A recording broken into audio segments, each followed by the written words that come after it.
Imagine it's 10 years from now. You open your investment account, and the number staring back at you is almost exactly where you left it. Not because the market crashed, not because of bad luck, but because of a decision you made quietly, over and over again, without realizing what it was costing you. You kept moving, you kept switching, you kept chasing the next thing that looked better than what you already had, and what you had was working.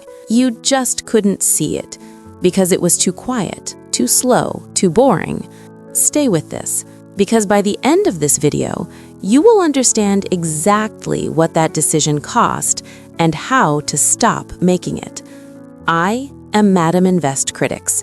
This channel exists for one reason: to break down real money decisions in a way that is clear, calm, and actually useful. No hype, no promises, just clarity. If that is what you are here for, please like this video, subscribe to this channel, and share it with someone who needs to hear this today. Now, let's get into it. Most people believe this about investing: the bigger the return, the better the investment. And that belief makes complete sense. If you have money to put to work, why would you settle for something slow when something faster is right there? Why would you choose boring when exciting is an option? That logic feels right. It sounds smart, but it is quietly one of the most expensive beliefs a person can hold, and most people never find out until it is too late to matter. Here is what the data actually shows.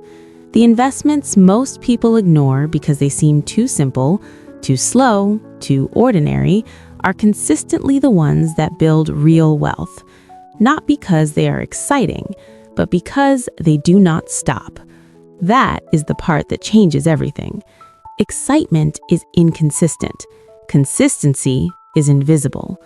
And invisible things are easy to leave. Most people leave them. That single decision, repeated quietly over years, is the gap between building wealth and just watching numbers move. Let's start with what you can see. You put money into an investment. It grows slowly.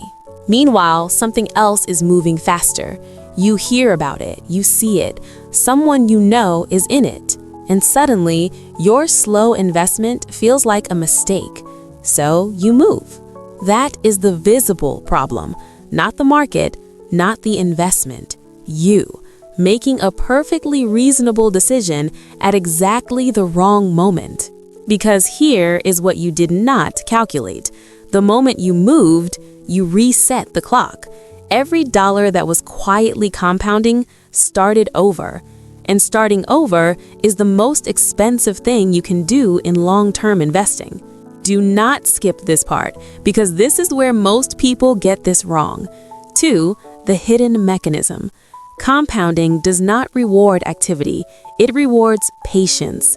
The longer money sits undisturbed, the more it earns on what it already earned. That sounds simple, but most people have never felt it because they have never let it run long enough. Think about it this way. Say you invest a certain amount. It returns a steady, reliable, unexciting amount each year. In year 1, the return feels small. In year 3, it still feels slow. In year 7, something shifts. The return is no longer just on what you put in, it's on everything it has already grown into. And here's what that means. Each year you stay, your money works harder without you doing anything.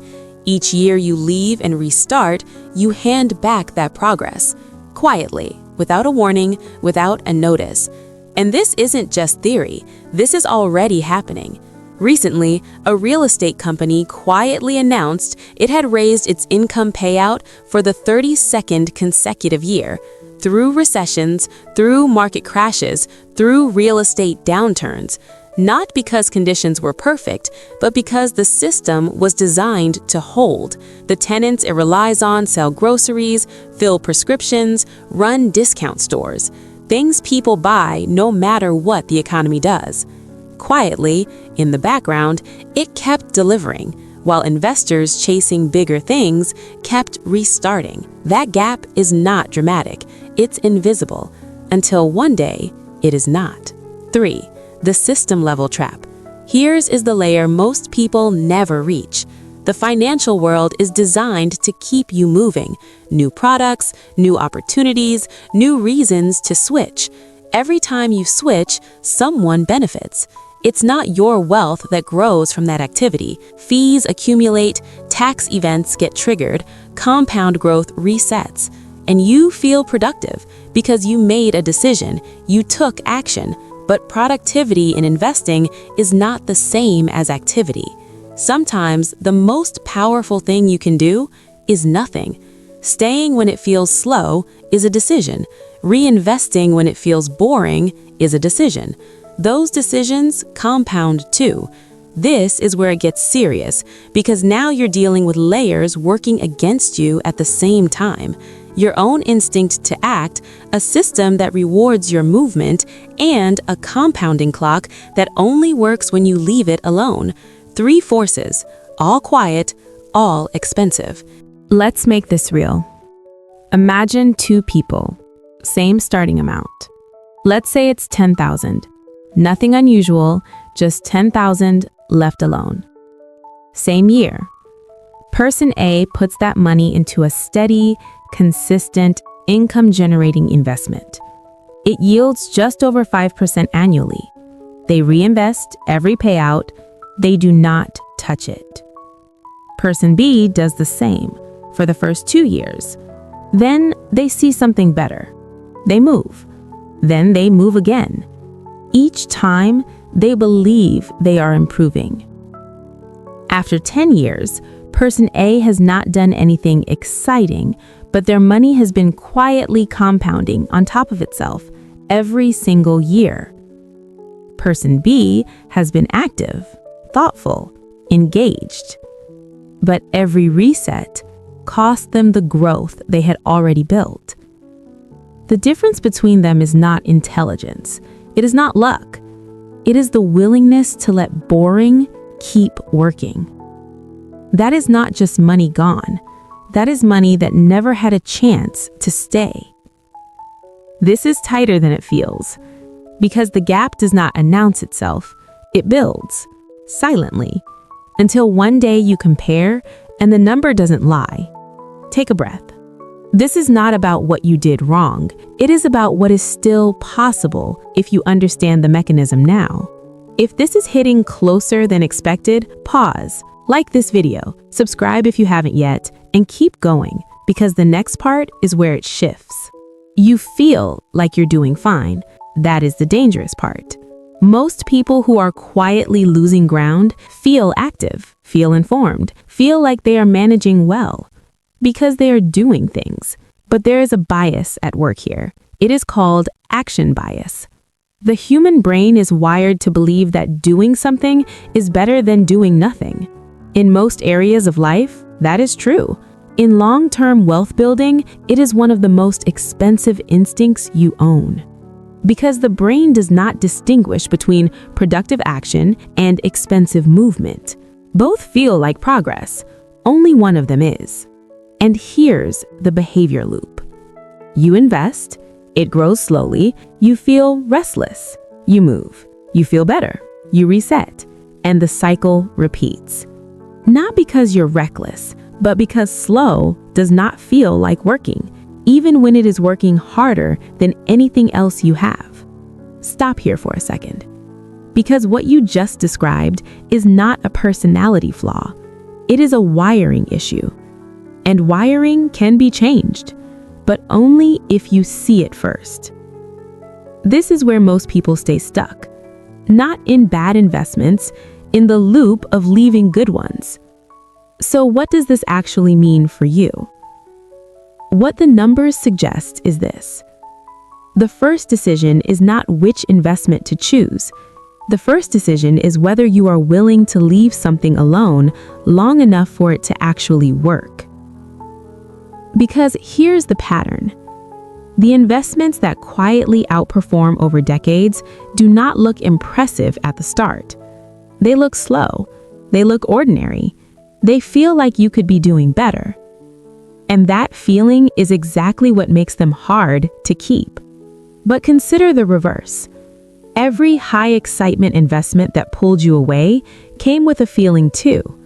A rush, a sense of opportunity. How many of those delivered a decade later? How many reset the clock instead? The moment you remove the decision to move, you remove the damage of moving. That is not passivity.